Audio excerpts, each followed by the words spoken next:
समंदर की हजारों मीटर गहराइयों के नीचे जहां रोशनी तक पहुंचने से पहले अपनी दम तोड़ देती है, वही अंधेरे और खामोशी के बीच बसा है केपला स्टेशन, एक अंडरवाटर स्टेशन जहां समंदर की सीना को चीरकर तेल निकाला जाता है। लेकिन यहाँ असली प्रॉब्लम तेल नहीं है, प्रेशर है। इतनी खतरनाक प्रेशर के पलक झपकते ही इंसान की हड्डी पसली एक कर दे। और मान लो किसी तरह से तुम इस प्रेशर से बच भी गए, तो इतनी गहराई के अंधेरे में छुपे उन अजीब समुद्री जीवों से कैसे बचोगे? खैर, इस सवाल को फिलहाल अंधेरे में ही छोड़ देते हैं। मिलते हैं नोरा से। केपला स्टेशन के मैकेनिकल इंजीनियर। कई महीनों से समंदर के नीचे रहने की वजह से उसे ना वक्त का अंदाजा रह गया और ना दिन रात का। ब्रश करते हुए वो कैजुअली अपने काम में लगी होती है कि तभी स्टेशन की लाइट्स एक बार फ्लिकर करती है। एक हल्का सा झटका महसूस होता है। नोरा रुकती है लेकिन इग्नोर कर देती है, शायद नॉर्मल ग्लिच हो। लेकिन कुछ सेकंड्स बाद दोबारा ब्लिंक करती है और इस बार थोड़ा ज्यादा अजीब लगता है। नोरा चेक करने के लिए आगे बढ़ती है, लेकिन तभी टिप छत से पानी की एक बूंद गिरती है, फिर एक और देखते ही देखते हल्का हल्का पानी टपकना शुरू हो जाता है, बिल्कुल बारिश की तरह। लेकिन नोरा के चेहरे के एक्सप्रेशन तुरंत बदल जाता है, क्योंकि समंदर की इतनी गहराइयों में अंदर पानी आना कभी भी अच्छी खबर नहीं होती, कभी भी नहीं। ऑब्वियस सी बात है, प्रेशर डेंजरसली बढ़ने लगा था और फिर उसकी आंखों के सामने स्टेशन की सामने वाला हिस्सा धीरे धीरे अंदर की तरफ पिचकना शुरू कर देता है। मेटल कराह रहा था, जैसे समंदर बाहर से स्टेशन को मुट्ठी में दबा रहा हो। एक सेकंड भी वेस्ट किए बिना नोरा अंदर की तरफ भागती है, साथ ही जितने लोगों को हो सके वार्न करती हुई। उसके पीछे रॉड्रिगो भी अपनी जान बचाकर भाग रहा था। दोनों किसी तरह से सेफ डिस्टेंस तक पहुंच जाते हैं, लेकिन रिलीफ का टाइम नहीं था। अगर इमरजेंसी डोर्स तुरंत बंद नहीं हुए तो पूरा स्टेशन प्रेशर के नीचे टीन की डब्बे की तरह कुचल जाएगा। लेकिन सिचुएशन और खराब तब होती है जब कंप्यूटर काम करना बंद कर देती है। Perfect timing. नोरा फौरन पैनल खोलकर जुगाड़ लगाने लगती है। दरवाजा बंद होने ही वाला होता है कि तभी दूसरी तरफ से कुछ लोग भागते हुए नजर आते हैं। नोरा एक पल के लिए रुक जाती है, शायद पहुंच जाए, शायद। लेकिन डिस्टेंस कुछ और ही बता रहा था। No chance. ना चाहते हुए भी नोरा इमरजेंसी डोर बंद कर देती है और अगले ही पल धम, एक जोर का झटका। सामने वाला पूरा सेक्शन प्रेशर से फट पड़ता है। एक इतना जबरदस्त झटका कि नोरा और रॉड्रिगो सीधा जमीन पर जा गिरते हैं और उसी पल केपला स्टेशन की असली नाइटमेयर शुरू हो जाती है। कुछ पल के लिए सिर्फ अलार्म्स की आवाज, फ्लिकरिंग लाइट्स और मेटल कराहने की खौफनाक आवाज। नोरा धीरे धीरे होश में आती है और फौरन कंट्रोल रूम से कांटेक्ट करने की कोशिश करती है। रेडियो सिग्नल्स, इमरजेंसी लाइन, लेकिन बिल्कुल साइलेंस, जैसे समुद्र ने पूरी दुनिया की आवाज निगल ली हो। सिचुएशन समझने में ज्यादा वक्त नहीं लगता। यहाँ रुकना मतलब मौत का वेट करना। इसीलिए नोरा और रॉड्रिगो पोर्ट बेस की तरफ बढ़ने लगते हैं। रास्ते में नोरा स्टेशन की डेटाबेस एक्सेस करती है, शायद डैमेज कंट्रोल में हो। लेकिन स्क्रीन पर जो नंबर आता है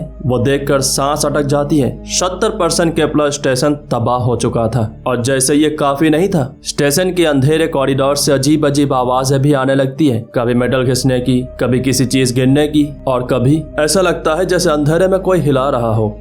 कुछ हिल रहा हो। नोरा जितना जल्दी हो सके यहाँ से निकलना चाहती है। डेटाबेस से नियरेस्ट इमरजेंसी पार्ट्स की लोकेशन मिलते ही दोनों उसी तरफ बढ़ने लगते हैं। कभी मलबे के नीचे से तो कभी टॉयलेट के पानी के नीचे से। ये दोनों आगे बढ़ने लगते हैं। लग रहा है जैसे पूरा स्टेशन धीरे धीरे इनके आसपास टूट रहा हो। तभी रास्ते में मलबे के नीचे किसी की मूवमेंट दिखती है, किसी की आवाजें सुनाई देती है। टॉर्च की रोशनी पड़ते ही पता चलता है पॉल बुरी तरह फंसा हुआ। सिचुएशन रिस्की था। रुकना मतलब वक्त खोना। लेकिन नोरा रुकती है, मलबा हटाती है और काफी स्ट्रगल के बाद पॉल को बाहर निकाल लेती है। अब ये तीन लोग समंदर की गहराइयों में फंसे एक मरते हुए स्टेशन से बचकर निकलने की कोशिश किए जा रहे हैं। लेकिन अंधेरा अभी खत्म नहीं हुआ था। सामने के रास्ते धीरे धीरे एक तंग सुरंग जैसा होता जा रहा था। अंधेरा इतना गहरा है कि टॉर्च की रोशनी भी मुश्किल से कुछ कदम ही दिखा पा रही थी। इस अंधेरे सुरंग में सबसे पहले नोरा जाती है। हर तरफ सन्नाटा, सिर्फ मेटल कराहने वाली आवाज और दूर कहीं पानी की हल्की सी गूंज। तभी नोरा अचानक रुक जाती है। टॉर्च की रोशनी सामने पड़ती है तो उसकी सांस एक पल के लिए थम जाती है। सामने उसका दोस्त पड़ा हुआ था, मरा हुआ। हुआ, बिल्कुल बेजान, जैसे मौत ने उसे रिएक्ट करने का मौका ही नहीं दिया हो। कुछ सेकंड्स के लिए कोई कुछ नहीं बोलता, बस खामोशी। और शायद पहली बार इनके अंदर सच वाला डर पैदा होना शुरू हो गया था कि मौत तय है, लेकिन रुकना ऑप्शन नहीं था। तीनों सुरंग को पार करते हुए और आखिरकार इसके पार्ट सेक्शन तक पहुंच जाते हैं।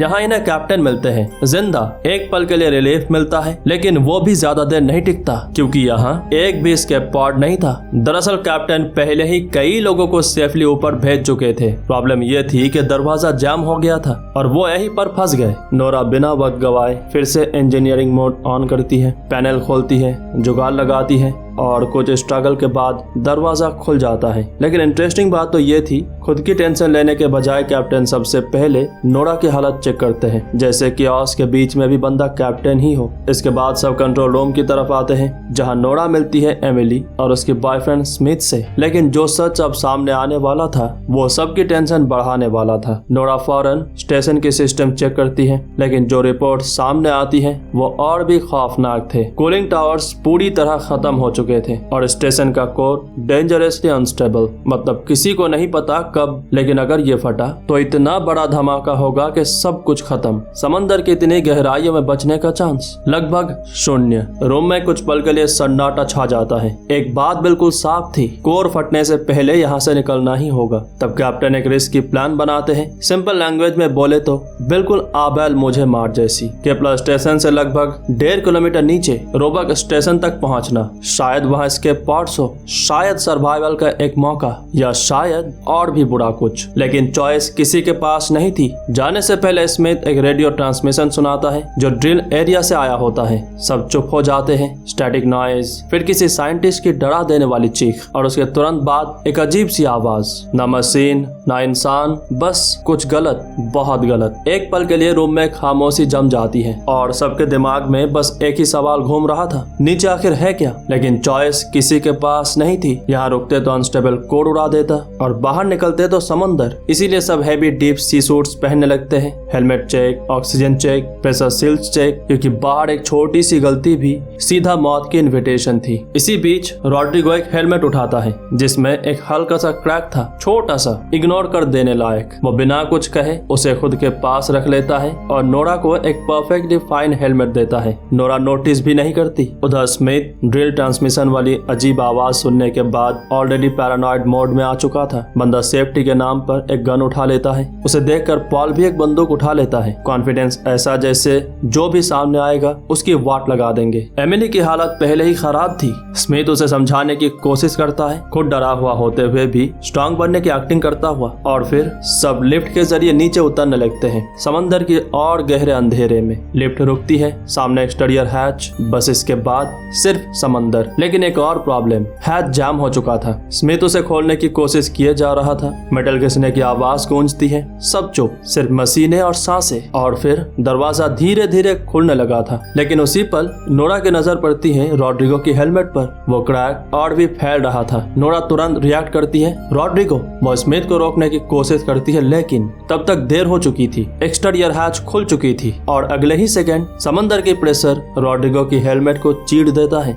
सब कुछ इतनी तेजी से सेट हो रहा था कि रिएक्ट करने का वक्त ही नहीं था। एक हॉरिफाइंग मोमेंट और बस रॉड्रिगो खत्म। एमिली शॉक में जम जाती है। पॉल चुप, स्मिथ स्पीचलेस और नोरा सिर्फ देखती रह जाती है। फिर धीरे धीरे उसके दिमाग में एक बात क्लिक करती है। रॉड्रिगो को क्रैक के बारे में पता था, फिर भी उसने अच्छा हेलमेट नोरा को दे दिया। बिना कुछ बोले, बिना हीरो बने, चुपचाप अपनी जान रिस्क में डाल दी। यानी समंदर के इतने गहराइयों में भी लेडीज फर्स्ट। और अब वापस मुड़ने का ऑप्शन भी खत्म हो चुका था। रॉड्रिगो की मौत का शौक अभी भी प्रॉपर्ली शटल भी नहीं हुआ था कि सबको एक बात समझ आ जाती है, रुकना ऑप्शन नहीं है। हेवी सूट्स पहने हुए, पैनिक को दबाए, ये सब कार्गो लाइन के थ्रू नीचे बढ़ने लगते हैं। समंदर के अंधेरा और गहरा होता जा रहा था। तभी एक सिग्नल मिलता है नीचे वाली बेस से, किसी सर्वाइवर की डिस्ट्रेस बीकन। लेकिन अजीब बात यह थी कि सिग्नल बिल्कुल एक जगह फिक्स था, ना मूव कर रहा था, ना हिल रहा था, जैसे कोई फंसा हो या फिर कुछ और हो। स्मिथ और पॉल उसी डायरेक्शन में चेक करने जाते हैं। डेटा के हिसाब से ये सिग्नल बिल्कुल उनके सामने होना चाहिए था, लेकिन टॉर्च घुमाने पर बस चिपचिपी समुद्री काय और अजीब सी स्लाइम के अलावा कुछ नहीं मिलता। कुछ समझ नहीं आता। दोनों वापस मुड़ने ही वाले होते हैं कि तभी कॉइल्स के बीच एक बॉडी दिखती है, हाफ फंसी हुई,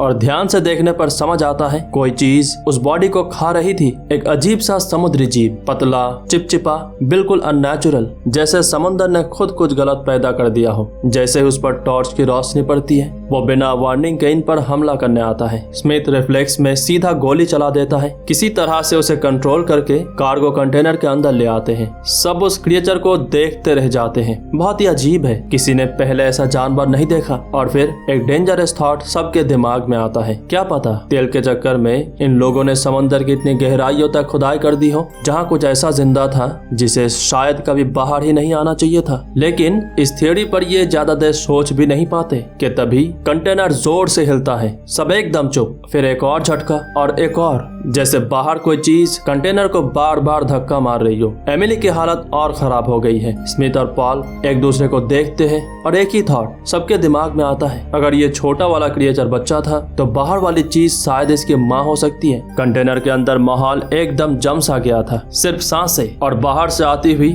वो थर्ड की आवाज है, जैसे कोई बाहर से मेटल को महसूस कर रहा हो। लेकिन टेंशन में एक बहुत बड़ी चीज ये सब इग्नोर कर देते हैं, केपला स्टेशन। वही स्टेशन जो ऑलरेडी मौत के काउंटडाउन पर चल रहा था। और फिर दूर अंधेरे में एक तेज वाइब्रेशन, अगले ही सेकंड एक जोरदार धमाका, केपला स्टेशन फट पड़ता है। शॉकवेव सीधा कार्गो कंटेनर तक पहुंचती है। कंटेनर कंट्रोल खो देता है और बहुत तेजी से समंदर की तलहटी की तरफ गिरने लगता है। सबकी और ज्यादा फट गई है। अगर ये सीधा टकरा गया तो सबका गेम ओवर। नोरा और बाकी लोग डेस्परेटली एक्सटीरियर हैच खोलने की कोशिश कर रहे थे। कंटेनर बुरी तरह हिल रहा था, अलार्म बजे जा रहा था और नीचे शी बेड तेजी से करीब आ रहा था। लास्ट मोमेंट पर हैच खुल जाता है। सब तुरंत बाहर निकलते हैं और अगले ही पल कंटेनर सी फ्लोर तक टकरा जाता है। बाल बच गए। एक सेकंड भी लेट होते तो कहानी वही खत्म हो जाती। लेकिन इनकी रिलीफ ज्यादा देर टिकती नहीं है, क्योंकि ऊपर से केपला स्टेशन के मलबे टूटकर गिर रहे थे। एक बड़ा सा मेटल पीस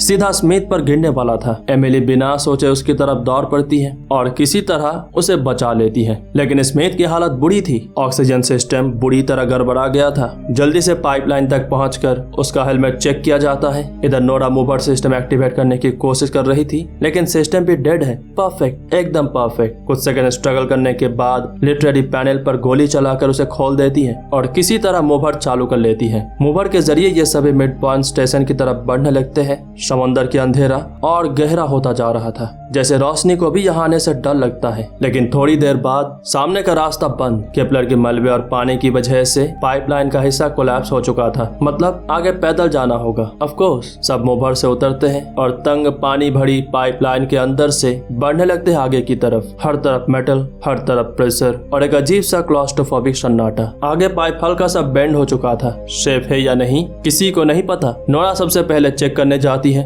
टॉर्च घुमाती है। रास्ता ठीक लग रहा था। सिग्नल मिलते ही सभी एक एक करके दूसरी तरफ आने लगते हैं। पहले एमिली, फिर स्मिथ, सब आ जाते हैं सिवाय पॉल के। पॉल पीछे देखता है और उसके पीछे अंधेरे में वही क्रिएचर, वही जो कार्गो कंटेनर से लेकर अब तक इनकी पीछा कर रहा था। पॉल जल्दी से इस साइड आ जाता है, लेकिन एक प्रॉब्लम रह जाती है। उसकी सेफ्टी केबल अभी भी दूसरी तरफ अटकी हुई थी। अचानक एक जोर का झटका, केबल जोर से खिंचती है। सब तुरंत समझ जाते हैं कुछ तो गड़बड़ है। पॉल लिटरली पानी के अंदर पीछे खींचे जा रहा था। सब मिलकर केबल पकड़ लेते हैं और इसे खींचने लगते हैं। दूसरी तरफ वो चीज, लेकिन जो बात सबसे टेरिफाइंग थी वो ये थी कि क्रिएचर की ताकत इन सब पर भारी पड़ रही थी। और फिर एक वायलेंट पुल, इतना स्ट्रॉन्ग कि पॉल सीधा सूट के अंदर से खींच लिया जाता है। अब डर बिल्कुल भी इमेजिनेशन नहीं था, अब वो बिल्कुल रियल बन चुका था। और ये बिना वक्त गवाए मिडवे स्टेशन की तरफ बढ़ने लगते हैं। पीछे मुड़कर देखे बिना किसी तरह जान बचाते हुए ये लोग मिडवे स्टेशन के अंदर घुसते हैं और कुछ पल के लिए सिर्फ सांसें सुनाई देती है। पॉल गया,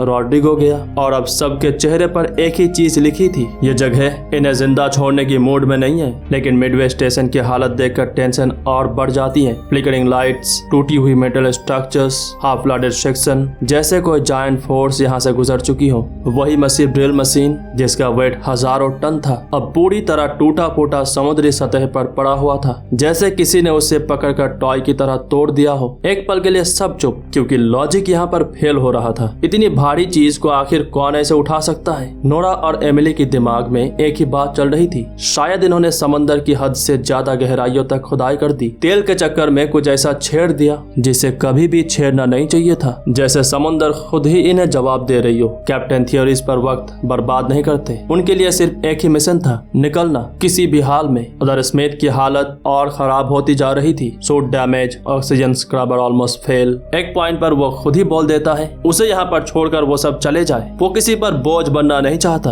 लेकिन टीम में कोई भी उसकी बात नहीं मानता, एमिली तो बिल्कुल भी नहीं। इस पॉइंट पर ये सब सिर्फ सर्वाइवर्स नहीं रहे थे, एक दूसरे की होप बन चुके थे और फिर सब पैदल रोबक स्टेशन की तरफ बढ़ने लगते हैं। समंदर का इतना गहरा अंधेरा कि सूट्स की लाइट मुश्किल से 2-3 मीटर ही आगे तक दिखा रही थी। कैप्टन स्मिथ के साथ ऑक्सीजन शेयर करते हुए सबको रास्ता दिखा रहे थे, तभी नोरा अचानक रुक जाती है। कुछ अजीब सा फील होता है, जैसे कोई आसपास हो। टॉर्च इधर उधर घुमाती है, कुछ नहीं, बस अंधेरा और फिर एक मूवमेंट। बिल्कुल सामने वही क्रिएचर, इतना पास कि सब एक सेकंड के लिए जम जाते हैं। लाइट्स ऑफ कर लेते हैं और अगले ही पल सिर्फ अंधेरा, बिल्कुल काला सन्नाटा, बिल्कुल अंधेरा, सिर्फ ऑक्सीजन सिस्टम की हल्की मैकेनिकल आवाज और तेज धड़कते दिल। सब वही जमकर खड़े थे। कैप्टन धीरे से इंफ्रारेड मोड ऑन करते हैं और आसपास देखने की कोशिश करते हैं, लेकिन तभी एक अजीब सी फीलिंग, कुछ मिसिंग है। Nora, Emily, captain Smith. रुको, स्मिथ कहाँ पे है? सबका खून एक पल के लिए ठंडा पड़ जाता है। अभी तो यही था। कैप्टन धीरे धीरे आगे बढ़ते हैं और फाइनली स्मिथ नजर आता है, लेकिन बुरी हालत में। क्रिएचर ने उसे खींचकर मलबे के नीचे ले गया था, जैसे शिकार को छुपा कर रखा हो। कैप्टन बिना सोचे उसकी तरफ बढ़ते हैं, लेकिन इस बार नोरा एक सेफ्टी केबल कैप्टन के साथ कनेक्ट कर लेती है। Silent insurance. कैप्टन किसी तरह स्मिथ को बाहर निकाल लेते हैं। एक पल के लिए लगता है बच गए, लेकिन तभी कैप्टन रुकते हैं क्योंकि उनकी गन नीचे कहीं गिर गई थी और वो उसे ढूंढने लगते हैं। खराब आइडिया है ना? अचानक ही मलबे के अंदर से वायलेंट मूवमेंट। वही क्रिएचर बिजली की रफ्तार से बाहर निकलता है और सीधा कैप्टन को पकड़ लेता है। एक सेकंड में ही वो इन्हें खींचकर ऊपर की तरफ ले जाता है, लेकिन अजीब बात तो ये थी, वो तुरंत इन्हें मारता नहीं है, एक प्लेटफॉर्म जैसी जगह पर छोड़ देता है। कैप्टन नीचे, नोरा ऊपर। नोरा बिना सोचे उसकी तरफ बढ़ती है, तभी वो क्रिएचर फिर उसके सामने आ जाता है, इस बार सीधा नोरा की तरफ। नोरा पीछे हटने की कोशिश करती है, लेकिन जगह कम थी और अगले ही पल वो सीधा नोरा पर झपटता है, जैसे अंधेरा ही उस पर टूट पड़ा हो। क्रिएचर उसे पकड़कर निकलने की कोशिश करता है, लेकिन तभी कैप्टन बिल्कुल लास्ट सेकंड पर वो प्लेटफॉर्म पर चढ़कर क्रिएचर पर टूट पड़ते हैं और चाकू से लगातार हमला करने लगते हैं। क्रिएचर नोरा को छोड़ देता है। एक पल के लिए लगता है सब ठीक हो जाएगा, लेकिन नहीं। अगले ही सेकंड क्रिएचर गुस्से में कैप्टन को पकड़ लेता है और तेजी से ऊपर की तरफ बढ़ने लगता है। नोरा अभी भी केबल से उनके साथ अटैच थी, तो वो भी उसके साथ खींची चली जाती है। प्रेशर चेंज होने लगता है। कैप्टन बार बार नोरा को एक ही बात कहते हैं, केबल काट दो, लेकिन नोरा नहीं मानती। वो उन्हें छोड़ना नहीं चाहती, लेकिन कैप्टन समझ चुके थे अगर ऐसे ही रहा तो दोनों मरेंगे। और फिर बिना कुछ कहे कैप्टन खुद ही केबल डिस्कनेक्ट कर देते हैं। कैप्टन ऊपर की तरफ बढ़ते चले जा रहे थे और बस कुछ ही पल बाद प्रेशर उनकी सूट को फाड़ देता है और कैप्टन की कहानी वही खत्म हो जाती है। अब नोरा बिल्कुल अकेली थी। कुछ पल के लिए सिर्फ अंधेरा, सिर्फ समंदर की सन्नाटा। नोरा खुद को संभालती है और आसपास एमिली और स्मिथ को ढूंढने की कोशिश करती है। तभी उसकी नजर समुद्री तलहटी पर पड़ी एक लाइन पर पड़ती है, जैसे कोई गाइडेंस केबल, और फिलहाल उसके पास इसी को फॉलो करने के अलावा कोई ऑप्शन नहीं था। चलते चलते अंधेरे में एक जायंट स्ट्रक्चर उभरने लगता है, सेफर ड्रिल। वही ड्रिल जिसे ऑलमोस्ट डिस्ट्रॉय बताया गया था, लेकिन लग रहा था इसमें अभी भी थोड़ी जान बाकी है। नोरा किसी तरह से अंदर पहुंचती है और कंट्रोल सेंटर से कांटेक्ट करने की कोशिश करती है। एमिली, स्मिथ, कोई रिस्पांस, लेकिन सिर्फ स्टैटिक और बाहर से आती अजीब सी आवाजें, जैसे वो क्रिएचर्स आसपास ही घूम रहे हो। नोरा जल्दी समझ जाती है यहाँ रुकना सेफ नहीं है। तब वो अपने सूट की हालत चेक करती है और सिचुएशन बुरी थी, बहुत बुरी। सूट डैमेज हो चुका था, आगे जाने लायक, लेकिन बहुत मुश्किल से। तभी उसकी नजर एक पुराने डीप सूट की तरफ पड़ती है। ओल्ड मॉडल, पुराना लेकिन यूजेबल। नोरा बिना वक्त गवाए सूट चेंज करती है और फिर से समंदर की उस अंधेरे में निकल पड़ती है रोबक स्टेशन की तरफ, इस बार बिल्कुल अकेली। तभी रेडियो में डिस्टरबेंस होती है और फिर एमिली की आवाज, टूटी हुई, वीक लेकिन जिंदा। नोरा तुरंत रिस्पॉन्ड करने की कोशिश करती है, लेकिन प्रॉब्लम यह थी वो एमिली को सुन सकती थी, लेकिन एमिली उसे नहीं। कुछ देर बाद अंधेरे में दो सिलहट्स नजर आते हैं। एमिली जो मुश्किल से स्मिथ को घसीटते हुए आगे बढ़ रही थी। नोरा अचानक पास पहुंचती है तो एमिली बहुत बुरी तरीके से घबरा जाती है। है। उसे लगता है कोई क्रिएचर होगा, लेकिन नोरा को देखते ही उसके जान में जान आ जाती है। अब तीनों मिलकर रोबक स्टेशन की तरफ बढ़ने लगते हैं। काफी स्ट्रगल के बाद स्टेशन सामने नजर भी आ जाता है। एक पल के लिए लगता है शायद नाइटमेयर खत्म होने वाली है, लेकिन जैसे ही वो और पास पहुंचते हैं तीनों वही जम जाते हैं। स्टेशन के एंट्रेंस और इनके बीच हजारों अजीब सी क्रिएचर्स चिपके हुए लटक रहे होते हैं, बिल्कुल चुप, बिल्कुल शांत, जैसे अंधेरे ने सांस रोक रखी हो। नोरा तुरंत सिग्नल करती है लाइट्स ऑफ, और अभी ये तीनों मौत के बिल्कुल बीच से गुजरते हुए धीरे धीरे स्टेशन की तरफ बढ़ने लगते हैं। तभी एमिली के सूट का ऑक्सीजन अलार्म बज उठता है। बस फिर दोनों की लिटरली फट जाती है। अगर क्रिएचर्स जाग गए तो गेम ओवर, लेकिन अजीब बात, कुछ नहीं होता। कोई मूवमेंट नहीं, कोई रिएक्शन नहीं। एक पल के लिए लगता है बच गए, लेकिन तभी एक टेंटिकल धीरे से आकर नोरा की हेलमेट को छू लेता है। नोरा वही फ्रीज हो जाती है, बिल्कुल स्टैचू, सांस तक कंट्रोल कर लेती है। वो धीरे से एमिली को सिग्नल करती है स्मिथ को लेकर आगे बढ़ो। कुछ सेकंड्स बाद क्रिएचर अपनी पंजा हटा लेता है। एक सेकंड के लिए लगता है सब ठीक है, लेकिन अगले ही पल वही क्रिएचर नोरा को अचानक पकड़कर जोर से पटक देता है। एक बार, दो बार, और फिर सीधा उसे निगलने लगता है। नोरा जल्दी से गन निकालती है, लेकिन गन फायर नहीं होती।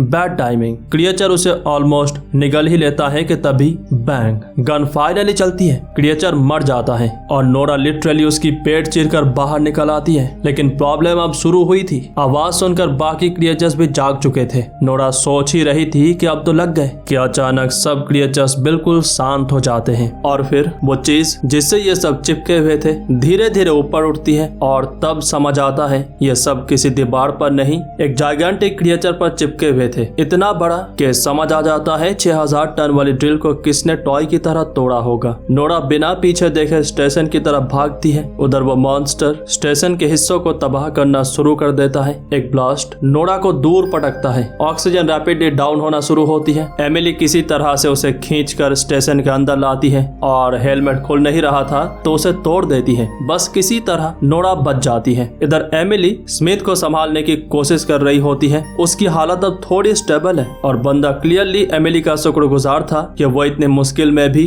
घसीट कर यहाँ तक ले आई। लेकिन इमोशनल मोमेंट के लिए बिल्कुल भी वक्त नहीं था। नोरा फौरन इसके पॉड्स की लोकेशन चेक करती है, और तीनों जल्दी से उसी तरफ बढ़ने लगते हैं। बाहर वही जायंट क्रिएचर अभी भी स्टेशन के साथ WWE खेल रहा था। कभी धक्का, कभी झटका, तो कभी पूरा स्ट्रक्चर हिलाना, जैसे स्टेशन को जड़ से उखाड़ने पर तुला हुआ हो। किसी तरह ये लोग पॉड सेक्शन तक पहुंचते हैं, और फाइनली स्केप पॉड्स। लेकिन प्रॉब्लम तो आनी ही थी। 3 पॉड्स में से एक कंप्लीटली डेड है, काम ही नहीं कर रहा था। टाइम कम था, इसीलिए नोरा और एमिली मिलकर पहले स्मिथ को पॉड में डालते हैं और उसे ऊपर भेज देते हैं। अब बचे नोरा और एमिली। नोरा एमिली को तुरंत जाने के लिए कहती है, लेकिन एमिली मना कर देती है। वो लास्ट में जाना चाहती थी, और तब सच सामने आता है। लास्ट पॉड खराब है। एमिली नोरा के साथ मिलकर उसे रिपेयर करना चाहती थी, लेकिन नोरा समझ चुकी थी इतना वक्त उनके पास नहीं है। और फिर एमिली की जिद देखकर नोरा सीधा उसे मुक्का मारकर बेहोश जैसी एमिली को जबरदस्ती पॉड में घुसा देती है और उसे लॉन्च कर देती है। एमिली भी स्टेशन छोड़ देती है, लेकिन जायंट क्रिएचर ये सब देख चुका था। वो अपने छोटे छोटे क्रिएचर्स पॉड के पीछे भेजने लगता है। इधर स्टेशन के अंदर नोरा चुपचाप बैठ जाती है, एक पल के लिए जैसे फाइनली रियलिटी एक्सेप्ट कर रही हो। पॉड रिपेयर नहीं हो सकता, और तब उसकी नजर पड़ती है छोटे क्रिएचर्स पॉड की तरफ बढ़ रहे थे। बस वही मोमेंट नोरा एक डिसीजन लेती है। स्टेशन की कोड एक्टिवेट करती है, लेकिन सेल्फ डिस्ट्रैक्शन मोड पर। अगर स्टेशन फटेगा तो ब्लास्ट के रेडियस में ये छोटे क्रिएचर्स भी जाएंगे, और वो जायंट मॉन्स्टर भी। नोरा बस उसकी फटने की इंतजार कर रही थी, जैसे आखिरकार अपनी किस्मत मान ली हो। और फिर एक बड़ा सा धमाका, इतना बड़ा कि पूरा समुंदर हिलता हुआ महसूस होती है। वो जायंट क्रिएचर भी उसमें बच नहीं पाता, और कहानी के आखिर में सिर्फ 2 ही सर्वाइवर्स बचते हैं, एमिली और स्मिथ। उम्मीद करते हैं ये कहानी आपको पसंद आई होगी।